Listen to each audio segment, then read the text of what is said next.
Welcome sa DRS 2.0. Fresh at nagbabagang happenings ba ang hanap mo? Mga padabarkads man yan o mga trending topics? Pwes, sagutin natin yan. Kaya naman isubscribe nyo na ang ating channel para sa mga nagbabagang balita everyday. Welcome back again sa ating YouTube channel mga kadabarkads. And for today's video, ang pag-uusapan natin ay tungkol sa mga importanteng kaganapan sa loob at sa labas ng Itbulaga. So, 4 na tulog na lang, Pasko na, and I'm sure super excited na po ang lahat sa inyo dito sa mga gala, gatherings at syempre sa foods na kung saan kukompleto sa hapag ng buong pamilya. Basta wag po ninyong kalilimutan na mag-iingat sa lahat ng inyong mga gala kung saan man yan. Happy holidays mga kadabarkads. At speaking of holidays, enjoy nga po ang family ni Raisa Madison na in-explore ang Japan. Binahagi nga po ni Raisa Madison itong first experience niya for Ichiran. Dito po yan sa Japan. At alam nyo ba mga kadabarkads, may parang sasagutan ka pa dyan bago ka makakain yan. For preference lang naman yon. At mukhang sobrang nasatisfied nga po si Raisa May sa Ichiran experience niya po sa Japan. Sa mga hindi po nakakaalam kung ano po ang Ichiran, ito po yung ramen. A famous ramen Japanese chain specializing in customizable tonkotsu pork bone ramen. At alam nyo ba, may 30 plus ingredients ito mga kadabarkads. Kaya satisfied na satisfied nga po si Raisa Madison. Samantalang next topic naman tayo, pag-usapan natin mga kadabarkads, itong kaganapan kay Jerome Ibardome tonight. Tonight yan 7 p.m. Solo concert niya po mga kadabarkads at sana po ay marami po ang sumuporta dito since sold out na din naman po itong solo concert ni Jerome and nakikita ko nga po na pabiyahe na po yung ibang mga fans mula sa iba't ibang mga lugar na kung saan medyo malayo. Kanina pa po sila nagta-travel para po masaksihan itong first ever solo concert ni Jerome. So good luck Jerome and syempre congratulations sa success ng iyong solo concert.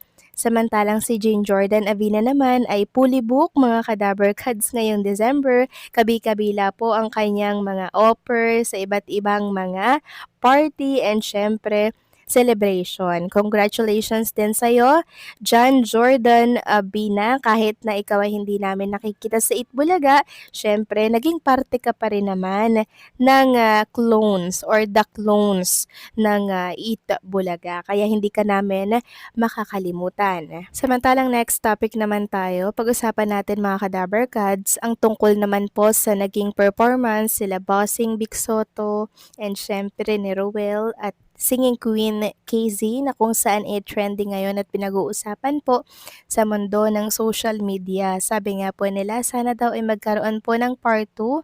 Ito pong duet ni Bossing and Rowell Carino na kung saan talaga naman pong pinataob ang katapatan po na programa na It's Showtime. Grabe po yung online viewers ng Itbulaga kahapon kumpara po sa It's Showtime na kung saan talagang nilamon ng Itbulaga. Samantalang, ang Willionario naman po na programa ni Willie Rebillame ay mapapanood na po sa January 2, 2026.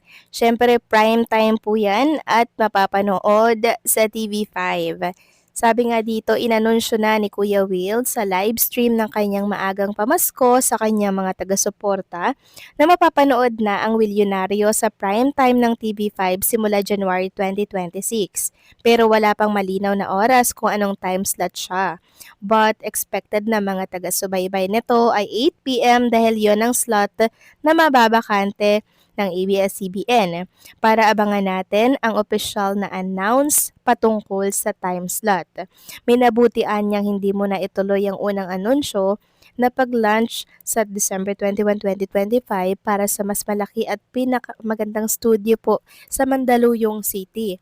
Gusto rin daw ni Kuya Will na simulan ang programa na may mga studio audience upang makapiling niyang muli ang mga lolo at lolo, tatay at nanay na tuloy-tuloy ang suporta sa kanya. Bukod sa TV5, mapapanood din ang Willionario sa sariling channel ni Kuya Will na Will TV sa Channel 10 ng Signal. Kaya lalabas ay makaka-head-to-head ng Willionario ang pag-ere ng mga primetime show ng ABS-CBN sa All TV. Ano ang masasabi nyo daw dito mga Kadaber Gods? So tatapatan po pala ng Willionario itong mga programa po ng ABS-CBN. Samantalang next topic naman tayo pag-usapan natin mga Kadaber Gods, ang tungkol dito sa update kay Bossing Vic Soto sa mga nag-aalala po sa kanya sa kanyang cataract laser operation mga Kadaber Gods. Huwag po kayo mag-alala kasi laser lang naman po yun. Tinatanggal lang naman po yung mga katarata na kung saan ay humaharang po sa ating mata para makakita po tayo ng mas malinaw. Kahit na wala pong salamin mga Kadaber Gods at kailangan po yan ni Bossing Vic Soto since siya nga po ay host ng Itbulaga. 'Di ba? Medyo nakakaabala kasi pag meron pang salamin tapos hindi pa siya sanay magsalamin, 'di ba? Kaya mas mabuti nga naman na ipa-laser na lamang po or ipa-opera na lang ang kanyang mata mga Kadaber Gods. And wag kayong mag-alala kasi sobrang husay po ng humahawak kay Bossing Vic Soto for operation ng kanyang mata. Ito po'y kilalang doktor na kung saan siya din po ang nag-handle at tumahawak ng mga sikat na celebrity like Ding Dong Dantes, yung pamilya niya. Mahusay yan mga Kadaber Gods, kaya wala po kayong dapat ipag-alala, okay? Samantalang next topic naman tayo.